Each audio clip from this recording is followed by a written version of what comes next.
So every year at Apple's developer conference, they announce new versions of iOS, and this year was no difference. And every year when they announce it, they have this thing that they call the word wall, which is all of the features that they couldn't include in their big keynote announcement. Let's watch that. Did you blink? Because if you did, you missed it. There are so many features in iOS 11 that there was no time for Apple to go through them all, and there's no time for us to go through them all right now. But we are going to go through my favorite features in iOS 11 on both the iPhone and the iPad, which is a much bigger deal. Let's take a look. So here's iOS 11. It is a standard grid of apps like you expect, but if you swipe up to Control Center, you see it looks totally different. You can directly adjust things. You can force touch things to get more information and more control. What you can't do, unfortunately, is directly access Wi-Fi networks by long pressing on that, which is a real bummer. But the Apple TV remote widget is great. You can get right to it from the lock screen. It's way more convenient than digging through for the app. Now, if you swipe down, you get the new notification area, which has basically been combined with the lock screen. You've got your widgets over here, you've got your camera over there, and if you swipe up a little bit, you'll get your earlier notifications that you've already seen. So that's all great, but what I find annoying is you can't swipe away notifications anymore. You have to individually force touch each one and dismiss it or reply to it or act on it. It's pretty annoying to have to deal with them like that. So Siri has actually gotten way better in iOS 11. And the first thing you're going to notice is that it sounds way more natural when you ask it a question. What's the weather? Okay, here's the weather for today. That sounds like a human being, actually, which is pretty impressive. Siri can also translate to a few different languages. So for example, translate, help, my screen is cracked, how do I get it fixed, into Spanish? Ayuda a que mi pantalla esté rota. ¿Cómo puedo arreglarlo? Yeah, that's really useful. So there's new camera options, there's new filters that are a little bit more natural than what we had before. But my favorite thing is when you have live photos, there's new stuff you can do here. So here on this photo of Tyler, I can switch to a bounce mode, which has him swinging back and forth, which is amazing. You can also set a key photo to any moment in the live photo if you didn't like your exact shot. Last but not least, and maybe most importantly, the iPhone now stores photos and videos in a new file format that takes up less space. So if you have an iPhone without a ton of storage, this is going to be a big win for you. But don't worry, when you share them out, they still get shared as standard JPEGs or movie files. So that's most of the big stuff on the iPhone, but the really big changes are coming for the iPad, where the user interface is completely different. So I really want to take a look at that. But you should know that some of the things I'm going to show you on the iPad also apply on the iPhone. Now, the way that you interact with apps on iOS 11 is very, very different than what you did in iOS 10. There's all kinds of new modes for split view and multitasking and slide over. It's kind of crazy, so let's get into it. So the first thing you'll notice on the iPad home screen is I have this massive dock on the bottom with almost as many apps as you could possibly want. And you can open up apps as normal. But what's new is you can swipe up from the bottom a little bit and get the dock back and open up another app. Or if you want, you can swipe up and then drag an app out into a slide over mode that hovers over the window. Or you can do a traditional split screen mode, and what's great is you can actually resize it on both sides. And if you really want, you can even bring a third app, just hover it over the middle here, and you get a third app in a slide over mode, and you can even dismiss it and bring it back whenever you want. So you've got a bunch of options for getting multiple windows up on your iPad screen. Now, if instead of swiping a little, you swipe all the way up, you get an app switcher, which is really interesting. You've got your grid of apps over here. You've got your control center on the right. But if you look closely, you'll notice that the apps are grouped together in the split views that we set up. So here is music and Tweetbot, and I can swipe over and go back to this other split view that I had saved before. Basically, you've got a million different ways that you can organize all of your app windows on the iPad, and it's super fun to play around with. Now, I have to admit, I don't think that this is quite as intuitive as a standard Windows system where you've got a mouse and a keyboard and you move stuff around. But that wouldn't work on an iPad, and I have to give Apple credit for putting a lot of thought into this multitasking system, because once you get used to it, it really works. Now, I haven't even gotten to the part about iOS 11 that has nerds like me the most excited. It's drag and drop, and especially on the iPad, it's bonkers.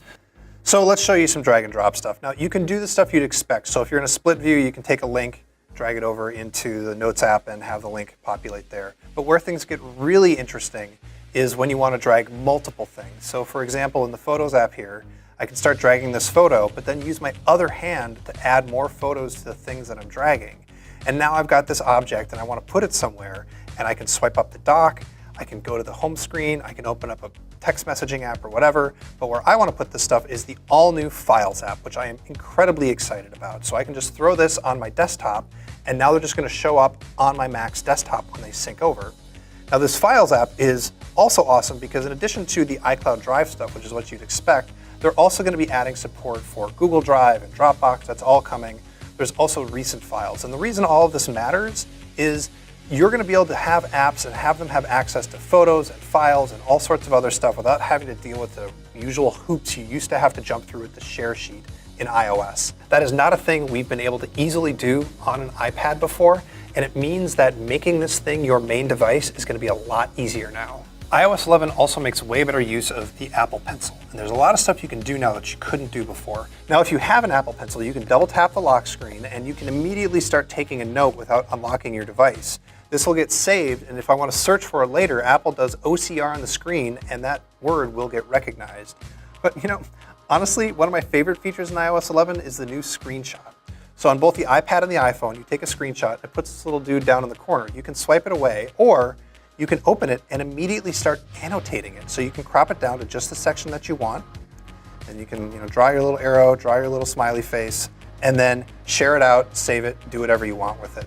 This works for screenshots. You can do it with web pages, saving them as PDFs and noting them up, and you can also do it with emails. There's one new feature in the Notes app that I'm really impressed with. It's document scanning. So in the note-taking app, if I've got a document that I need to fill out, I can just scan the document. I've got it here at a crazy angle. It uses ARKit, which is this new feature, to figure out exactly how it should be straight.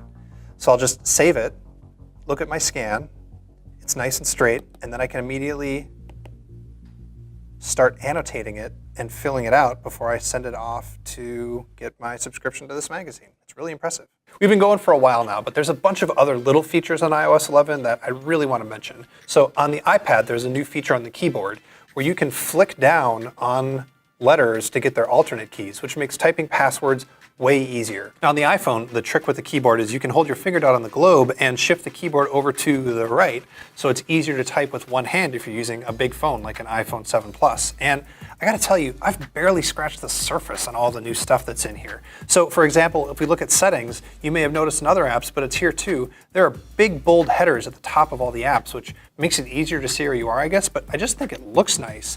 And inside Safari, we can open the settings here, there's a new option to prevent cross-site tracking, which means that those ads aren't gonna be able to set a cookie to follow you around the web everywhere you go. Apple's actually using machine learning to do it.